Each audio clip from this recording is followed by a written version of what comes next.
Hello tout le monde, j'espère que vous allez bien. Alors aujourd'hui, on se retrouve pour une nouvelle vidéo, la vidéo de la semaine. J'espère que le vlog vous a fait plaisir, qu'il était bien et qu'il vous a quand même un petit peu parlé, que ça vous a évoqué quelque chose dans votre cœur. En tout cas, moi, c'était vraiment avec joie que je l'ai fait. Bon, c'était mon premier vlog, donc s'il vous plaît, soyez indulgents avec moi. J'ai bien vu mes erreurs. Vous inquiétez pas, les prochains vlogs seront mieux. En tout cas, je l'espère.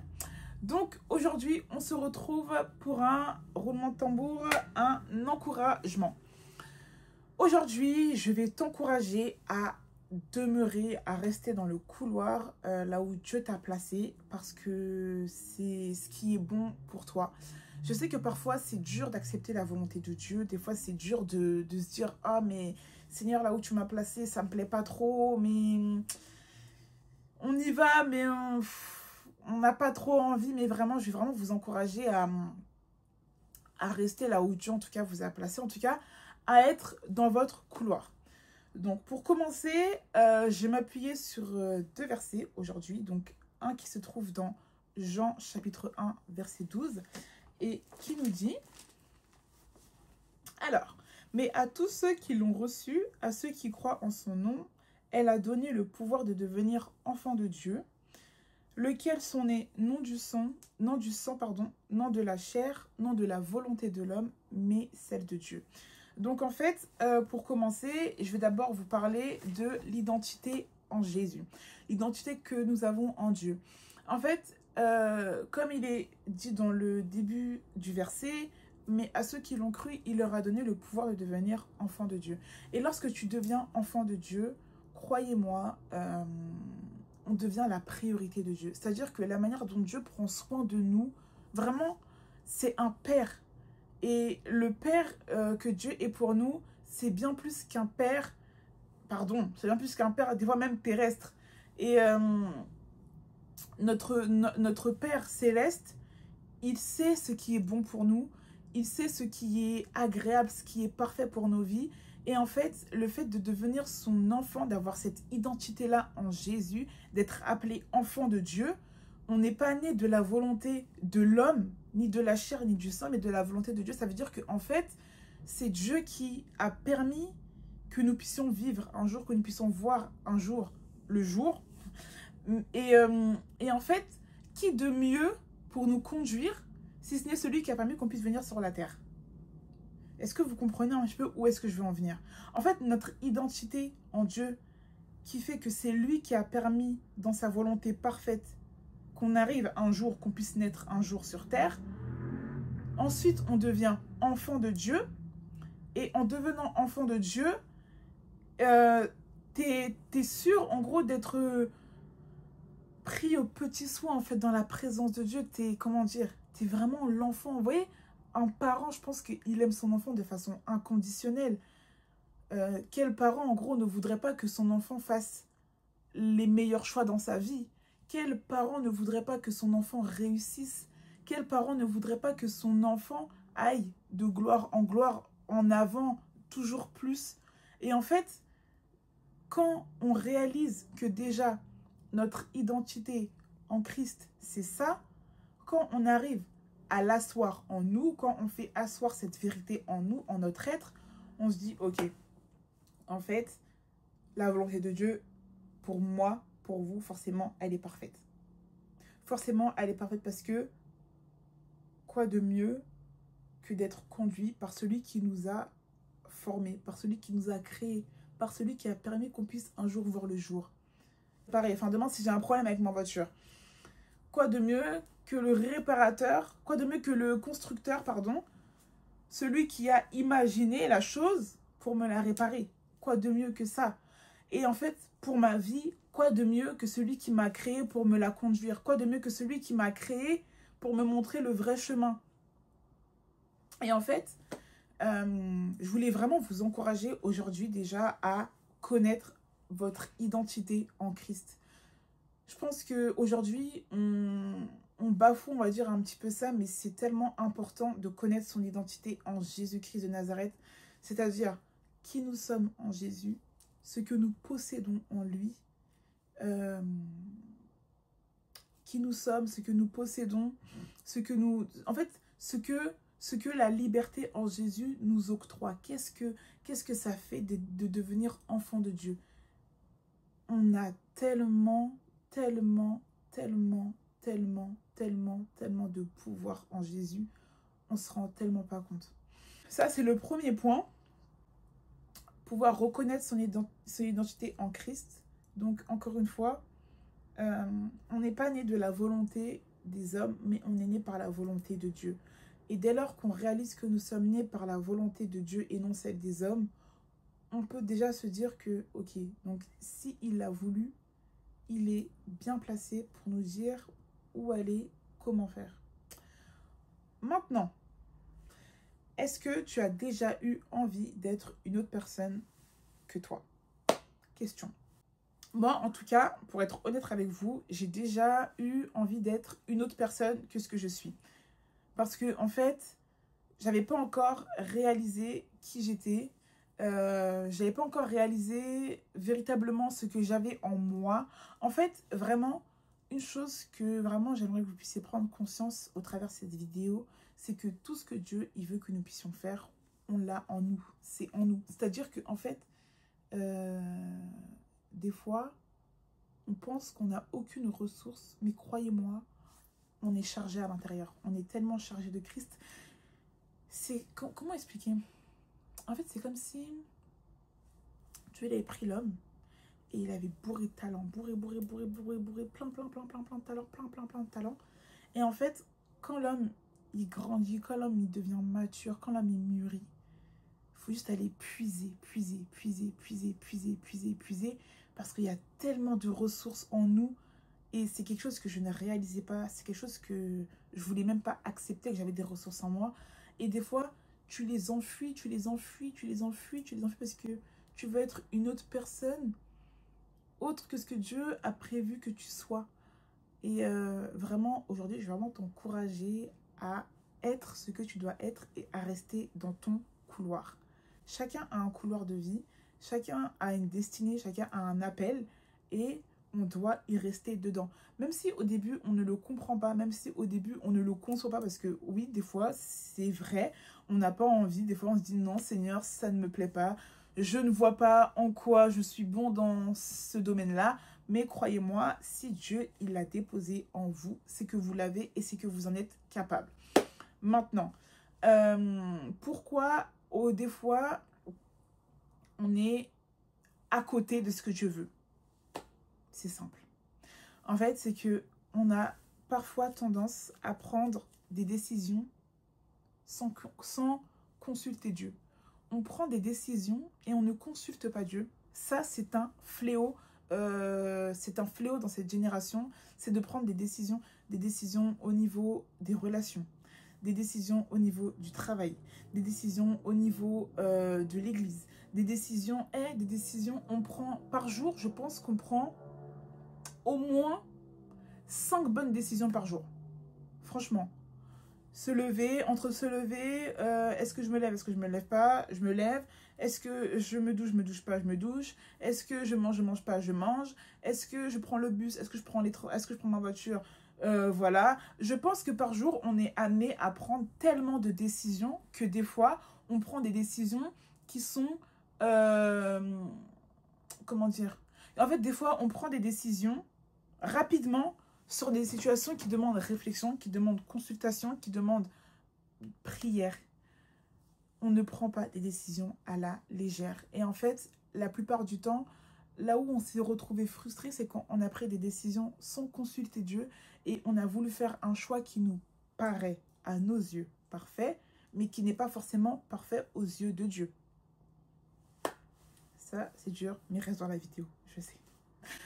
Maintenant, c'est pas grave, on peut revenir à la source, on peut revenir à ce que Dieu veut. Et en fait, on prend parfois des décisions qui sont à côté de Dieu et malheureusement, on en paye souvent les conséquences. Mais ce qui fait qu'on a tendance à vouloir être autre que ce que Dieu veut pour nous, c'est juste des fois la convoitise.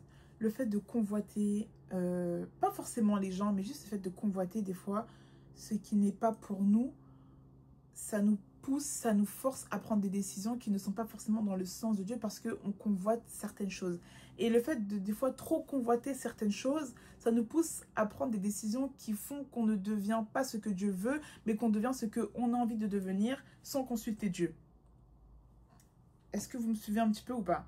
C'est qu'en fait, on est dans une société où tout devient attrayant, tout devient ah mais regarde, ça c'est trop bien, il faut que tout le monde le fasse. Tout devient, comment dire, influencé. En gros, on est tellement influencé par tant de choses. On veut devenir tout le monde et personne à la fois. On veut ressembler à tout le monde. On veut rentrer dans la même case. On veut que tout le monde soit dans la même case. On veut que tout le monde se ressemble, que tout le monde soit pareil. On veut plus être différent. Être différent, ça devient bizarre. Et en fait, on convoite plein de choses pour s'apparenter à quelque chose d'autre, pour se familiariser avec d'autres trucs. Et on ne veut plus forcément être différent. On ne veut plus forcément être à part. On ne veut plus forcément se sentir un petit peu écarté ou alors penser autrement parce que sinon on devient bizarre. Et en fait, le fait de se dire qu'aujourd'hui, il faut ressembler à quelqu'un, il faut ressembler à quelque chose, il faut avoir telle situation, tel truc, tel machin, et ben ça nous fait faire des choix qui ne sont pas forcément les choix de Dieu. Mais il faut savoir une chose, c'est que le Seigneur, dès lors qu'il nous a créés, il nous a donné à chacun différents dons et différents talents pour que nous puissions être uniques. Est-ce que vous savez qu'on est unique aux yeux de Dieu? Personne ne se ressemble. On n'est pas censé être tous dans le même bol, dans le même truc parce que on est tous différents aux yeux de Dieu et Dieu aime la diversité. Dieu aime la diversité, vraiment, genre, dites-vous, Dieu, il aime quand c'est différent, c'est pas un Dieu qui veut que tout le monde soit dans le carré, tout le monde se ressemble. C'est un Dieu, il a créé un tas de choses. Et Dieu, il aime la diversité. Et donc, par rapport à ça, je vais m'appuyer sur le deuxième verset qui est dans 1 Corinthiens 12. Donc, on va lire au verset 4. Il y a diversité de dons. C'est un Dieu de diversité, mais le même esprit. Diversité de ministères, mais le même Seigneur. Diversité d'opérations, mais le même Dieu qui opère tout en tous. Or, à chacun, la manifestation de l'esprit est donnée pour l'utilité commune.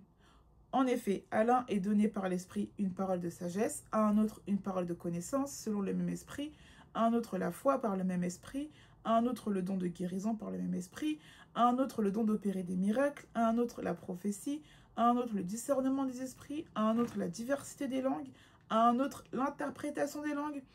Un seul et même esprit opère toutes ces choses, les distribuant à chacun en particulier, attention, comme il le veut. Donc, c'est pas toi qui décide, c'est pas moi qui décide, c'est pas maman qui décide, c'est pas papa, c'est pas la soeur, c'est pas le frère, c'est Dieu. C'est l'esprit de Dieu. Je lis ensuite au verset 12. Car comme le corps est un, a plusieurs membres, et comme tous les membres du corps, malgré leur nom, ne forment qu'un seul corps, ainsi en est-il de Christ. Nous avons tous été baptisés en effet dans un seul esprit, pour former un seul corps, soit juif, soit grec, soit esclave, soit libre. Ainsi le corps n'est pas un seul membre, mais il est formé de plusieurs membres. Ainsi le corps, il n'a pas un membre, mais il est formé de plusieurs membres. Je t'encourage à être le membre que tu dois être. Sois le membre que tu dois être. Sois la personne que Dieu veut que tu sois. Déjà, réalise que tu es né de la volonté de Dieu et que Dieu désire que tu sois un membre pour sa gloire. En fait, il a donné une diversité de dons et de talents à chacun pour que tout le monde ait sa place dans le corps de Christ. Tout le monde a sa place dans le corps de Christ, mais tout le monde a une place particulière. Tout le monde a un couloir particulier. En fait, à la suite dans le texte, on le dit, si tout le monde était le bras, si tout le monde était la jambe, où serait le reste du corps? Où serait le reste? Qu'est-ce qu'on ferait s'il n'y avait qu'un membre? Moi, je sais pas, peut-être que si j'avais que mes mains, je ne pourrais pas marcher. Qu'est-ce que je pourrais faire? Et en fait, Dieu, il a tout fait pour un but. Donc, si des fois tu te sens pas à ta place, et ça m'est arrivé des fois de ne pas me sentir à ma place parce que je réalisais pas qu'en fait j'étais spéciale. On est spécial, on est tous différents parce que on est unique. Et du coup, pour la petite anecdote, moi je suis très joviale. Je suis quelqu'un, je suis très expressive. Je suis très, comment dire, j'ai pas de... Je sais pas comment expliquer. Bon, ceux qui me connaissent, ils savent comment expliquer. Dites-le en commentaire si vous voulez. Je suis très expressive. Et moi, quand j'étais au lycée, j'étais quelqu'un, je participais tout le temps en classe. J'avais toujours un truc à dire. Mais en fait, j'étais pas relou, comment dire. J'étais pas la relou en mode qui a toujours un truc à dire. Mais c'est que je participais énormément. Comment dire. J'apportais vraiment la joie de vivre. J'apportais vraiment la joie de vivre, en fait, à l'école, dans ma classe, etc. Et vraiment, ceux qui sont dans ma classe pouvaient en témoigner. J'étais vraiment quelqu'un de, comment dire, très jovial. Et quand j'étais pas là, ça se voyait. Et quand j'étais là aussi, ça se voyait. Et en fait, moi, je me disais tout le temps, enfin, pas tout le temps, mais à un moment donné, je voulais plus en fait. Je voulais plus être cette meuf qui parle tout le temps, qui participe tout le temps. À chaque fois que la prof, elle pose une question aux élèves, c'est limite, bah, Maëlys, on te regarde, vas-y, dis la réponse. Ou alors, vas-y, Maëlys, intervient, dis un truc et tout. Et en fait, je voulais plus avoir cette étiquette-là de fille qui parle tout le temps. Et donc, je me mettais des défis et je me disais, bah écoute, vas-y, aujourd'hui c'est bon, je vais en cours et tout, je parle pas. Je parle pas, je participe pas et tout, je suis dans mon coin, je me tais et vas-y, je fais mon cours et après ça va bien se passer. Donc, en fait, une fois, ça l'a fait, je parlais pas. Et je m'en souviens, un jour, ma copine, elle m'a dit, mais vas-y, Maëlys, en gros, enfin, il t'arrive quoi et tout. Et j'avais rien. En fait, je voulais juste plus être qui j'étais. C'est ouf à dire, mais je voulais plus être qui j'étais parce que je trouvais que c'était trop... en fait, j'étais tellement expressive que pour moi, c'était trop. Je voulais plus, en fait, avoir cette étiquette-là, entre guillemets, de la fille trop enjouée, trop joviale, trop souriante et tout. Et en fait, je me disais, bah vas-y, maintenant c'est bon, je suis neutre. Donc je restais comme ça et tout en cours. Et des fois, c'était plus fort que moi. Dès que la maîtresse, enfin, la prof, elle disait un truc, je voulais trop commenter, je voulais trop dire une réponse et tout. Et à plusieurs reprises, je suis sortie du cours en me disant, oh là là, j'ai pas réussi en gros à me canaliser, j'ai pas réussi en gros à pas parler et tout. Et, euh, et quand j'y repense, en vrai, c'est ridicule parce que je dérangeais pas le cours. Pas du tout. Je dérangeais pas le cours. C'est juste que j'étais toujours celle qui participait. En même temps, les gens ils participent pas. Du coup, bah, moi j'aime pas les cours monotones et tout. Enfin, si en gros enfin, si la prof a demandé de participer, on participe quoi. Enfin, on est là pour participer.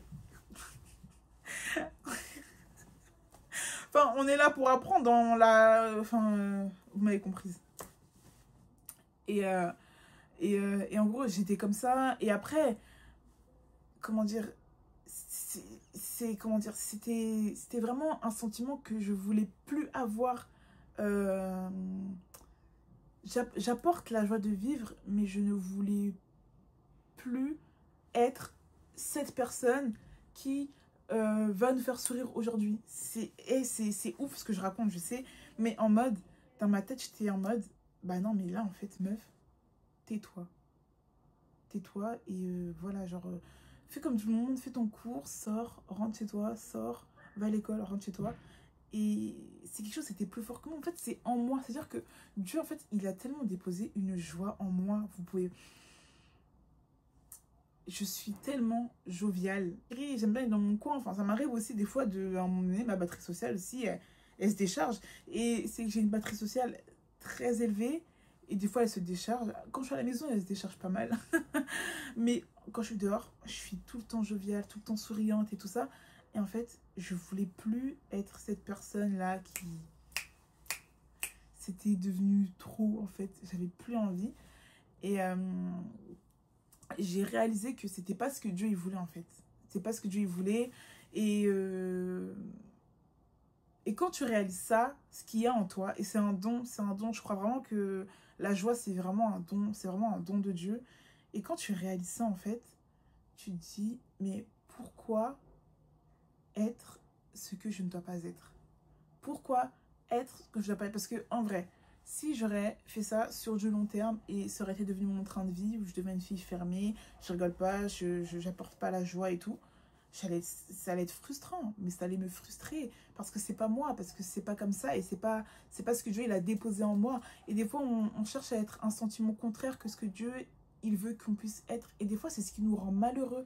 Des fois ce qui nous rend malheureux, c'est de ne pas être ce que Dieu veut que nous puissions être. Ce qui nous rend malheureux, c'est de chercher, convoiter des choses qui ne sont pas pour nous. C'est de convoiter ce qui n'est pas à nous, ce qui ne nous revient pas de droit. Et je ne dis pas qu'on ne doit pas chercher quelque chose de meilleur. Oui, on doit chercher du meilleur, on doit chercher le plus. Mais il y a des caractères qui sont spécifiques à chaque personne. Il y a des comportements, il y a des mindsets, il y a des choses qui sont vraiment spécifiques, à chaque être humain. Si moi, Dieu, il a déposé la joie, peut-être que toi, il a déposé la sagesse, il a déposé plein de choses. Toi, il a peut-être aussi déposé la joie. Et des fois, t'es quelqu'un, t'es dans un couloir où c'est sombre.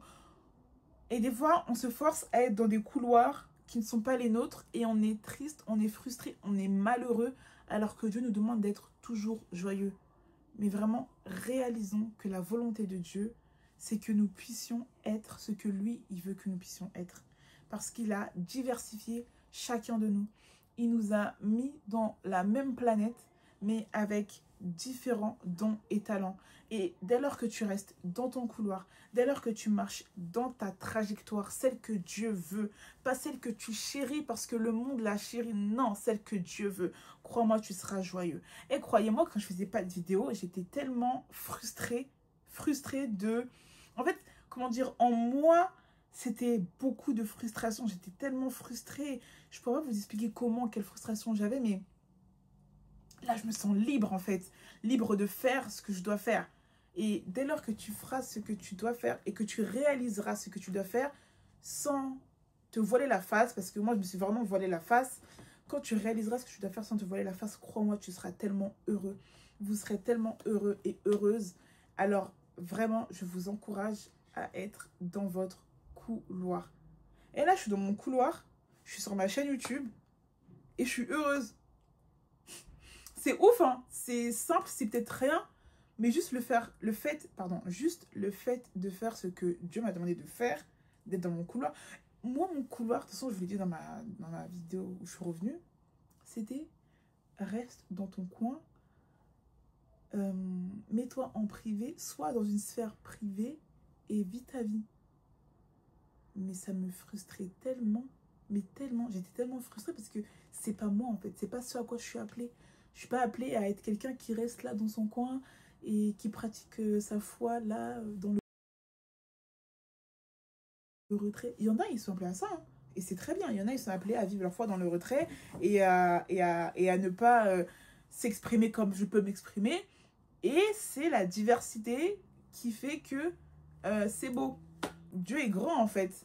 C'est de se dire que autant il a créé des gens comme moi qui vont parler sur YouTube et qui vont exprimer leur joie et qui vont... Voilà. Et autant il a créé d'autres personnes qui vont tout simplement être constamment dans le lieu secret, constamment en retrait. Et voilà. Et ils seront tout aussi heureux que je le suis. Mais croyez-moi, je suis tellement heureuse. Un petit encouragement pour vous encourager déjà, premièrement, à rechercher votre identité en Christ. Cherchez votre identité en Christ. Nous sommes nés de la volonté de Dieu et non pas celle des hommes. Et à rester dans le couloir que Dieu a prévu pour toi. Vraiment, c'était un encouragement. Et j'espère véritablement que ça va pouvoir parler à quelqu'un et que chacun va trouver sa voie. Et peut-être des fois aussi réaliser que pendant longtemps, vous avez pris un chemin qui n'était pas le vôtre. Et Dieu vous a mis des red flags. Peut-être Dieu vous a parlé. Et peut-être que cette vidéo-là aussi vous parlera. Mais que en tout cas, vous puissiez vous mettre au service de Dieu pour faire sa volonté, ce qui est parfait pour vous. Vraiment, des fois, je le redis encore, on pense qu'il y a des choses qui sont parfaites pour nous, mais qui ne le sont pas aux yeux de Dieu. Et voilà. Car mes pensées ne sont pas vos pensées, et vos voix ne sont pas mes voix. Autant les cieux sont élevés au-dessus de la terre, autant mes voix sont élevées au-dessus de vos pensées. et mes pensées au-dessus de vos pensées. Et je vais aller dans Proverbes. Un dernier petit verset parce qu'on n'a jamais assez de la Bible. On n'en a jamais assez. Proverbe 19, 21. Il y a dans le cœur de l'homme des projets, mais c'est le dessein de l'Éternel qui s'accomplit. Clap de fin, je vous laisse sur ça. À très bientôt. Bisous. C'était Maëlys de Christ.